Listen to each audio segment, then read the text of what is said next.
Hi friends, আমি শিউ। আমার blog শিউ টিপিল পরে তোমাদের স্বাগত। This is my new blog, please support friends. এই ব্লগ করার কোনো এক্সপিরিয়েন্স আমার নেই, বাট ভাবছি যে শুরুই করি।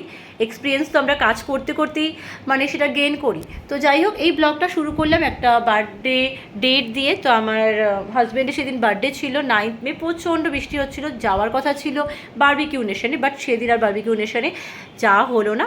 আমরা চিন্তা করলাম করিমসে গিয়েই ডিনারটা সেরে নিই।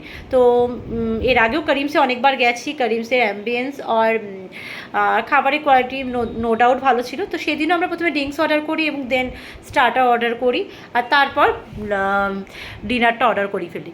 ভেবেছিলাম বিরিয়ানি খাবো, কারণ করিমসের বিরিয়ানি আমি এর আগেও ট্রাই করেছি, তোমরাও ট্রাই করতে পারো, নো ডাউট ভালো। কিন্তু সেদিন আর সেটা করিনি, কারণ সেদিন সারাদিন প্রচুর খাওয়া দাওয়া হয়েছিল। তাই ভেবেছিলাম যে একটু হালকার ওপর দিয়ে ডিনারটা সেরে আসি, জাস্ট অ্যাজ ফর্মালিটি মেনটেন করার জন্য। কারণ প্রতি বছর আমি বাইরে ডিনার করি স্পেশাল ডেগুলোতে। তো ডিনার খারাপ ছিল না, নো ডাউট ভালো ছিল। তো তারপর আমরা বাড়িতে চলে আসি, কারণ তখনও বৃষ্টি পড়ছিল, বৃষ্টি থামার নামই করছিল না।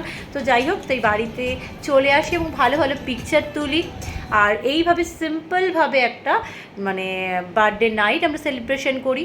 আশা করছি এই ব্লগের মাধ্যমে কিছুটা আমাকে জানতে পেরেছো, এবং পরবর্তী ব্লগের মাধ্যমে অবশ্যই আমাকে জানতে পারবে।